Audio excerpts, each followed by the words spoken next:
I'd like to talk about jump surfaces because jump surfaces, they go from literally A to Z, and there's so many things in between. We found the one out of China that was on display in Florida, um, and even that was a mixture of some weird hybrid technology they were trying to use that I wouldn't recommend, but Calliope or yeah, yeah. but kudos to them. They tried it. Like, there's a ton of different options out there for what you can jump on.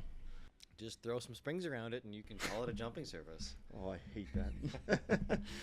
So yeah, like basically to dumb it down, you've got your regular poly jumping surfaces. That's what the gymnastics industry refers to them as, just poly jumping surfaces. So your black standard jumping surface you get on a Walmart trampoline or a big box store trampoline, or even we make poly trampolines as well. Versus a super tramp, quote unquote, is what you'll typically see in a gymnastics club. They look kind of like strings woven together, and they're incredibly bouncy, and they're really forgiving to land on, and they're just a whole other animal. So that's kind of When you say breaking poly, it's polypropylene. So industry term is poly. But yeah, the technical term polypropylene. It's a woven polypropylene monofilament, which means you get a single piece of plastic, giant vat of it, giant vat of plastic. You extrude that down to a single strand, and that's just one type of plastic through and through. It's homogeneous. There's nothing else in there. That pure polypropylene is then stretched out, put onto a long spool, a whole bunch of spools, run through a weaving machine, and it's woven together. So what you end up with is kind of a basket weave, a mesh of black trampoline fabric. That goes through some more processes that melt the fibers together, and that's what happens, or that's what's there to protect your kids. So if you ever get a cut in your trampoline, you don't split the jump surface. Because if you have a bunch of the melting process. yeah, the melting, where the individual strands are melted together. So that's like, we call it Duraflow within our corporation. It's a lot of the similar jump surfaces to what you'll see in the big box stores, like you're saying. Yeah, we work with the producer directly for our own spec of material. We have two specs, a Duraflow and a Powerflow. And one is it's a really durable, bonded together, all these polypropylene fibers, and that's what makes your traditional surface. It's more slippery, it's less likely to give you abrasions, but it's more drag. I wouldn't say it's more slippery. It's what people are used to. Like, that's kind of your typical, like, ours is really durable. It's the same stuff we use in commercial trampoline parks. Just if it's worth doing right. Yep. But then there's the power flow, like you were saying. Yeah, so I guess the main caveat of the Duraflow is that it's really strong, rip resistant. So once you get a puncture in there, a little hole or whatever, or an ember lands over from the family fire pit, lands on there, burns a hole through the surface, it's going to be really resilient against splitting. You should still always, if it's more than a dime or more than even less than that, you should replace the surface or have it sent to us to repair. But that's just a caveat of that system. It's very rip resistant. It's not just going to split open on you. Whereas the power flow, we worked with the factory to make a more open weave. Well, it lacks the system that melts it all together. So where you lose some of the inherent rip resistance, you gain so much more in airflow. It cuts through the air way better. If you're in an aqua or a marine environment, it's going to let water pass through much more quickly. So it's going to be less slippery in that instance as well. It's also a grippier surface, and it's just more geared towards performance out of the trampoline. It works excellent for in-ground applications. Technically, we're seeing over an 80% increase in airflow. So we run what's called a D737 test in the ASTM world for measuring airflow and performance jump surfaces or in trampolines in general. We're seeing over 83% over the competition with our power flow. So significantly more airflow, significantly more flexibility, allowing you to point load those springs. It's really a perfect compromise between the two-string jump surface and kind of I want to train at home, but I don't want high maintenance. Because that's the same thing a lot of people take for granted is I want the best. I want a two-string. Do you want to cover your trampoline every single day when you're not using it? Do you want to paint your trampoline once a year because of the degradation to the paint on the bed? There's a lot of maintenance that comes with a two-string trampoline or a high-performance gymnastic trampoline, super trampoline, yeah. Or even our new hyper trampolines. There's a lot to them. So if you're a pro athlete, perfect. If you just want wicked performance, there's so much we can do with power flow. Which is why we sell so many of them. Even gymnastics clubs, they buy our power flow beds. And they're also cheaper. You're almost a quarter of the cost, a third of the cost to go with power flow over a two-string Ross bed. So, yeah. There's a lot of technologies out there, and that's why we love getting people on the phone. Like, I actually feel bad when someone just buys a trampoline off our website or something like that without actually engaging with us, because we'd like to work with them. Like there's so much we can do. It's actually really exciting. We almost in every case, this is usually my fault. I like to get involved, and I think like, okay, well, what are they doing? Like maybe they want this versus that. So I've frustrated our sales guy to no end, because I'm constantly getting to go back on the phone, get the customer like, what do they actually need? What's the best thing for them? Well, what's the podcast coming up again after this one?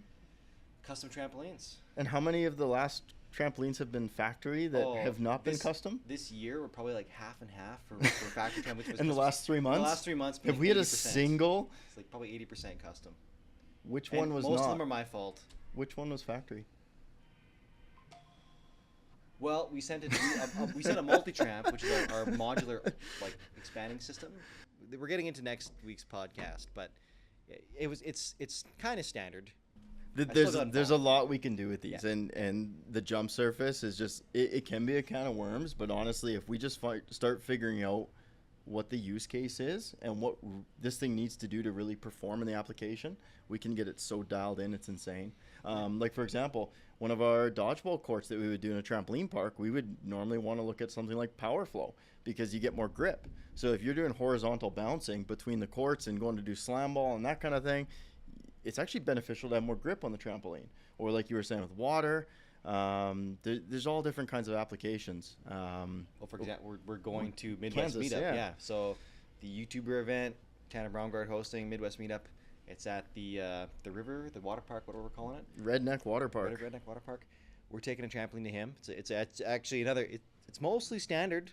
It's a multi-tramp duo, which is He's two just putting side it by on side. a platform 15 feet over the water. A But little nuts. But it's two side-by-side 10x17s, and we're using the PowerFlow fabric, music wire springs, performance tune. It'll have spring shields as well, nice and safe.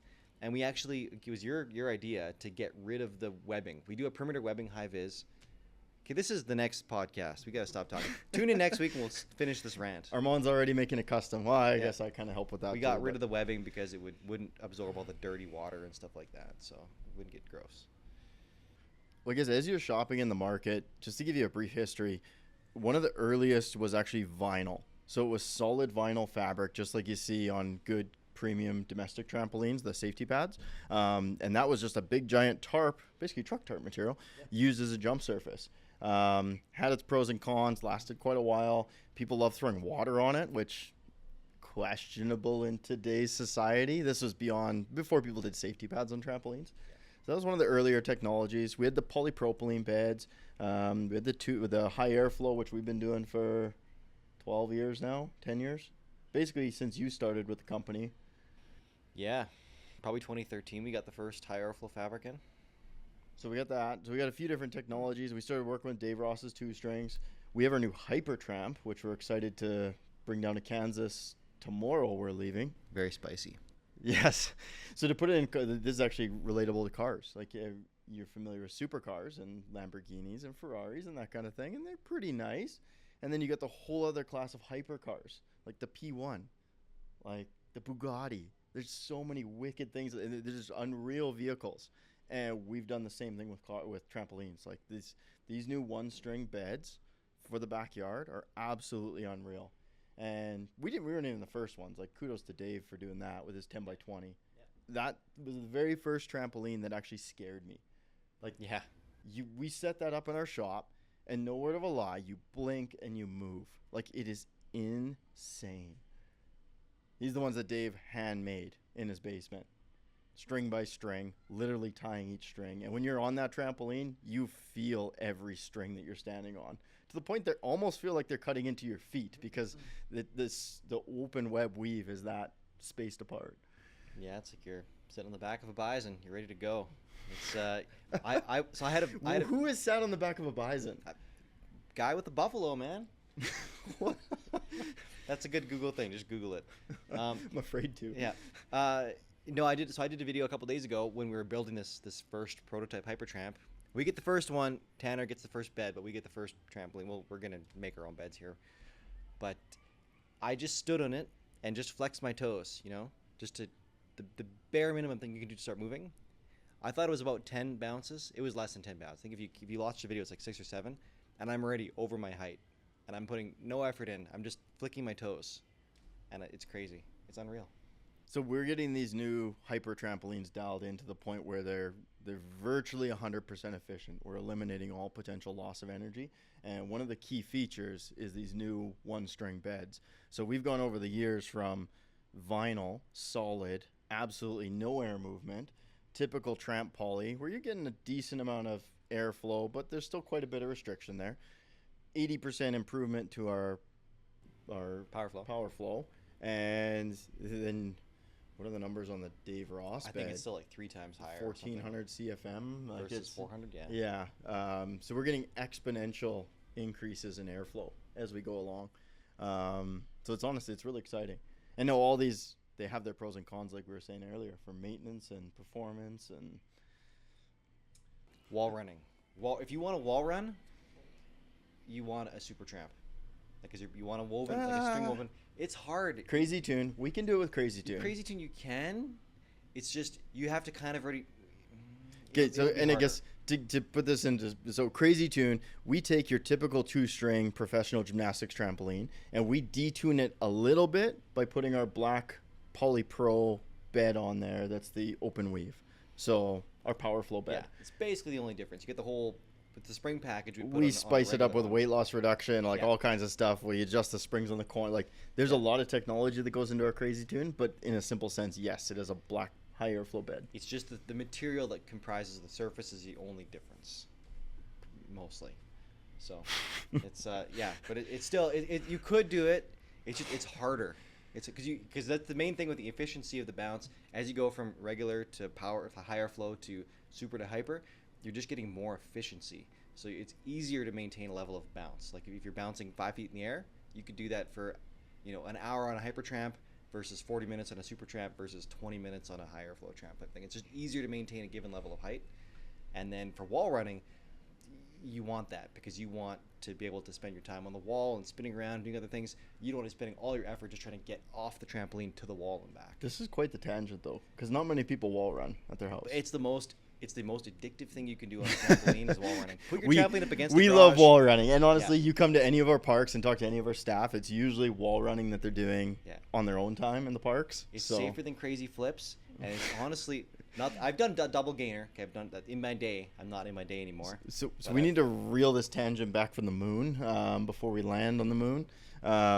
There's different pros and cons to each. Water is a big one. If your feet get wet, we don't recommend it. If you put a sprinkler underneath the trampoline or anything like that, you really want power flow bed because it gives you more grip. So it's inherently safer. You do have to watch it. Like Armand was saying, if you do get a hole in it, you just got to fix it. It's not a big deal. You can jump on a little hole. It's not going to split open suddenly, but it will split open easier than it will on a Duraflow jump surface or a typical jump surface. We do have Crazy Care. Like this is just self plug for Crazy Ape equipment. We offer this thing called Crazy Care. It's kind of like Apple Care, but you don't have to pay for it unless you need to use it. You don't have to buy it in case. The great thing about those warranties, if you ever look at any of them, it's because the product's just so fucking good you don't have to worry about it. Yeah, pretty much. I know it's easy for us to give away. Yeah, true. But it's like life happens. Like your family barbecue or your family fire pit, an ember lands in the middle of your brand new power flow surface or your 2-year-old power surface even. It's 2 years Or my free. kids are anywhere near. Pretty much, yeah. Those are crazy. But if you self-damage your trampoline, it's a minor deductible. We send you a new one. It's basically the cost if you had to buy it up front, the Apple Care thing. So if you need it, but it's there if you need it. So, and we might offer an extended version, but in this tangent. Okay, continue. We have the privilege of dealing with customers often that don't really have a budget. Like we've had people ask us if we can fit the trampoline on their jet and all kinds of stuff to get it there before their kid's birthday. Like we've had some wild experiences. But when it comes to the jump surface, you don't always want the most expensive.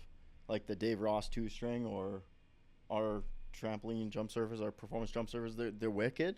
But again, there's pros and cons. So you can't leave it in the sun. Sun will degrade it. Polypropylene is an amazing material for lasting in the sun. It's one of the most abundant plastics in the world, and it's incredibly durable. It's actually one of the easiest and most recycled plastics in the world as well. But that stuff lasts in the sun for 10, 15, 20 years. Yeah, 20 years easy. We've frequently seen trampolines out there well over 10 years. That's funny. We do repairs on trampolines that have freaking moss growing along the perimeter of the trampoline, where the pads just ever so slightly cover them over. There's been lichen that I've scraped off of trampoline surfaces. So it's a phenomenal like set it and forget it material. Which honestly, let's be real, life happens and people's lives, their families don't revolve around trampolines very often, and it needs to be set it and forget it wherever possible. You mentioned earlier, there's there's your regular sports cars, there's your supercars, your hypercars. With a whatever Ferrari, whatever, you've got a $1,000 oil change and a $5,000 brake pad replace, the ceramic brake pads. It's like when you're trading off durability for performance. When you're F1, for example, too, like they have to pretty much rebuild those cars after every race. It's change their tires several laps in, and because they're on the cutting edge of performance and they're trading off a ton of other stuff to get there. So no, it's like the Hypertramp we're taking to Tanner Baumgart. That thing's going to be super durable. We're taking to a trampoline cover. We've mitigated a lot of the durability concerns and issues that come up, but it's on that spectrum where you're trading performance against durability. No, there's also colored tramp poly. Yes. So and UV reactive vinyl covers for pads and everything. And Cordura. Honestly, Cordura, I did a little sun test the other day. Cordura isn't going to be as prone to surviving against the sun as vinyl, heavy truck vinyl that we use on our pads, but it's way less hot. We're talking about jump surfaces though. I guess this is custom. Okay, this is next podcast. Just a tidbit for you. It is really a challenge for us because we dial in every aspect of these trampolines, and we have all these materials in shop. Like, we have brand name fabrics, we have no name fabrics, we have our own proprietary fabrics. Like, we have a guy that runs outside with a heat gun and a little display out in the sun to test these. Oh, it drives me things. crazy because we got all these freaking samples in our lawn in front of our business. It's like, we need to fix that. Yeah, let's keep testing in the back compound area and not in our front entrance. Once we move to the new shop. Yeah. So there's lots of different options for jump surfaces. We actually had one a few years ago. I think it was Montana. Where was the purple jump surface for an in-ground trampoline?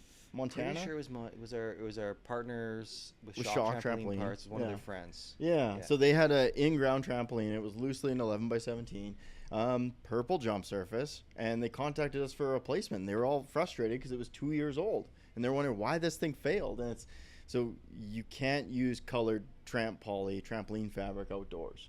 It's designed for those big trampoline parks that are indoors. Or our trampolines that are indoors. But it has to be an indoor trampoline. Because we have an awesome fluorescent blue, we got fluorescent green, we've got yellow, we've got red, purple. We have silver somewhere. I bought it. I don't know where it is. We got to find that roll. But yeah, we've got tons of different colors. The key is carbon. They load carbon into the polypropylene, and that's why they're black. And that's why those black trampolines last so long. So the long and the short of it is you need black if you're outside. It needs to be a black jump surface if you want it to stand up in the sun. Now if you're indoors, boy, we got a bunch of options, and it's fun. Yep. But then we have our webbing, so we can do webbing too. Yep. So webbing. So at its core, the super tramp versus regular backyard tramp, it largely comes down to the surface at the high level or whatever. There's so many more things to it. Like, you wouldn't find a backyard trampoline with a super tramp frame. In most cases, I guess we can offer our alpha line with detuned beds if you want that. Crazy tune. Yeah. It's detuned from a super tramp, but there's a lot of other elements at play as well. It's not just dumbing it down just to the surface. That's kind of the face value factor, but there are a lot of other things at play as well. A lot of other variables we can play and a lot of other levers we can pull. So. Well, I just put it like, I personally, with kids at my house, I would not have a 2-string bed or a 1-string bed at my house. It's just too much maintenance. Like, I'd rather set it and forget it and let my kids have fun. So I have one of the multis at my house, and my kids absolutely love it. So they're on it all the time, and it's a relief. You go barbecue, and the kids just kind of bugger off, and it's like perfect. I don't have kids. I think a Hypertramp would be the most fun way to get onto my roof. For just maintenance and checking out things on the roof. No. Yeah, there's pros and cons to each. So long and the short of it is our power flow is a wonderful option. You will skin your knees is the one thing. I think Tanner Braungard actually was the cheese grater reference. Yeah, cheese grater. Yeah. So you run and slide on a trampoline with our power flow jump surface, and it will shave the skin off your elbows and your knuckles and your elbows and your knees and your pretty much anything. Anyone who's grown up on a trampoline remembers the turf burn or the tramp burn you get. If you wipe out, you just skid across that surface. It can happen on lots of things. It's called a rug burn for a reason. But Times it by 2 on power flow. Yeah, and again, it's like the concept of you do a trade-off. You're getting more airflow, you're getting more performance, and you're getting the added benefit of the grippiness of it for aquatic environments. But in a dry environment, if you skid across it, it is a little more abrasive. So I feel like we really went through a wandering trail to get through all of this. I think we've covered it all, but I completely forgot about ASTM. So this has been a very new thing. It's actually out for ballot right now. Global standard for trampolines. What does ballot mean? So ASTM standards, anyone can have a vote, anyone can have a say. From consumer advocates to consumers to manufacturers to trampoline park owners, anyone can have a say in what is going to be the regulations. What is ASTM? American Society of Testing and Materials. So it's basically an international standards body. And they have created our ASTM 2970, which is a standard for trampoline parks. Now, trampoline parks have gone through this evolution where performance trampolines are getting used. The problem is there's no standard for performance trampolines. So guys are doing whatever the heck they want, including not raising ceiling heights, including not making padding thicker. Some scary things. So there's a task group of roughly 10 people from around the world. I was fortunate to be asked to be one of them. And one of the things our company put forward as a recommendation is a class 1, 2, and 3 jump surface. So class 1 is your typical jump surface like you'd see in a Walmart trampoline or one of our Duraflow trampolines. Class 2 is our power flow, which is our higher airflow. And class 3 being what you know as a super trampoline or our new hyper trampolines, which are really getting into a class 4. But we put forward the class 1, 2, and 3 for these trampoline park environments. So this is all for ballot right now and is actually about to pass. I'd say this fall we should have regulation in place and trampoline courts will be regulated by that class 1, 2, and 3. Now going back to the original question, class 1 and 2, so our Duraflow and our PowerFlow jump surfaces don't actually need higher ceilings. So if you were to put one of these trampolines indoors, I'd probably recommend it with our Crazy Tune. We've kind of broken the mold with that one. But our performance tunes are lower. You can actually run the exact same ceiling heights. Applies to commercial facilities. It's good. We often recommend these to, this kind of delves into the custom aspect again, but like to our clients that are doing custom applications indoors, residentially, privately. But this is strictly for commercial as well. In a very simple sense, your average Joe trampoline user jumping on Duraflow or jumping on PowerFlow will not get a heck of a lot higher. If you know what you're doing and you know how to use a trampoline well, you're going to go way higher on PowerFlow. But at the same time, that's not the type of person you're worried about. When you can jump with power and control, which is what you need to go higher on one of these jump surfaces, you're less of a concern. You're less of a liability to yourself. Now, when you get to a class 3 and a 2-string bed, it's a whole nother animal. So class 3 is the bridge between, so class 2, class 3, that's a bridge between regular polytramp, backyard tramp as you know it, for super tramp or gymnastics tramps, Olympic tramps, all that kind of thing. Now you're getting to the point where, you know what, yes, an inexperienced jumper is actually going to get a little bit higher. Now, professional jumper is going to get a heck of a lot higher. Again, totally different animal because those people are jumping with power and control versus someone that's trying to put power in but doesn't really know how to do it isn't going to get that much higher. So yeah. I'm just thinking here, there's like a motorcycle equivalent on this thing. Like, you think my wife and I, we've got a little thumper, little single seater or single cylinder, sub 400 cc crotch rocket. It's a crotch rocket, but it's a little thumper, and that's maybe like a class 2 because you could the Honda 250R, that'd be the Polypro. Higher flows, the KTM 390, for example. Super Tramp, that's when you got your dual overhead cam. You know, that's your 600, your Ninja 600. And then, like Luke showed up one day on his crotch rocket, it was a Ninja 1000R leader bike.